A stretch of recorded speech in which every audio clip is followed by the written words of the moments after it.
சென்னை வந்துள்ள உள்துறை அமைச்சர் அமித்ஷா பல்வேறு கட்சித் தலைவர்களை இன்று சந்திக்கவிருப்பதாக தகவல் வெளியாகியுள்ளது. கூடுதல் தகவல்களை வழங்குகிறார் செய்தியாளர் பாண்டியராஜன். பாண்டியராஜன், வணக்கம். சென்னையில் முக்கிய பிரமுகர்களை அமித்ஷா இன்று சந்திக்கவிருக்கிறார். விவரங்களை சொல்லுங்க பாண்டியராஜன்.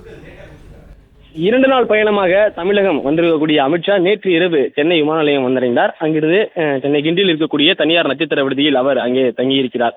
குறிப்பாக தேசிய ஜனநாயக கூட்டணியை இறுதி செய்வதற்கான அந்த இறுதி பணிகளில் பாஜகவினுடைய தலைமை ஈடுபட்டிருப்பதாக தகவல் கிடைத்திருக்கிறது. இந்நிலையில் மத்திய உள்துறை அமைச்சர் அமித்ஷாவினுடைய வருகை மிகுந்த எதிர்பார்ப்பை ஏற்படுத்தியிருக்கிறது. சென்னை அந்த தனியார் நட்சத்திர விடுதியில் தங்கியிருக்கக்கூடிய அமித்ஷாவை இன்று காலை பிரமுகர்கள், தமிழகத்தில் இருக்கக்கூடிய முக்கிய அரசியல் பிரமுகர்கள் சந்திப்பதற்கான திட்டமிடல் இருப்பதாக தகவல் ஏறியிருக்கிறது. குறிப்பாக மூத்த பத்திரிகையாளர் ஆதித்தர் குருமூர்த்தி அவரை சந்திக்க இருப்பதற்கான அந்த தகவல் என்பது வெளியாகியிருந்தது.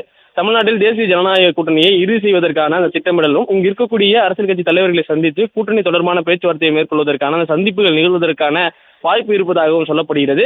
திமுக தலைமையிலான கூட்டணிக்கு இணையாக தேசிய ஜனநாயக கூட்டணியை வலுப்படுத்த அமித்ஷா திட்டமிட்டிருப்பதாகவும் தகவல் கிடைத்திருக்கிறது. பாஜக அதிமுக கூட்டணி பேச்சுவார்த்தை ஏற்கனவே துவங்கியுள்ள நிலையில் அமித்ஷா வருகையால் இந்த எதிர்பார்ப்பு அதிகரித்திருக்கிறது.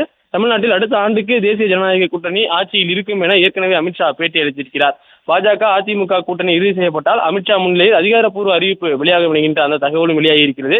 காலை 10 மணி முதல் அரசியல் கட்சி தலைவர்கள் உள்ளிட்டோரை அமித்ஷா சந்தித்து பேச ஏற்பாடு செய்யப்பட்டிருப்பதாகவும் தகவல் கிடைத்திருக்கிறது.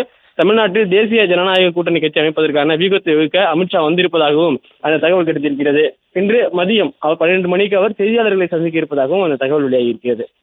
பிளே ஸ்டோர் மற்றும் ஆப் ஸ்டோரில் இருந்து பாலிமர் செயலியை QR கோடு மூலம் பதிவிறக்கம் செய்யுங்கள். செய்திகளை உடனுக்குடன் பெறுங்கள்.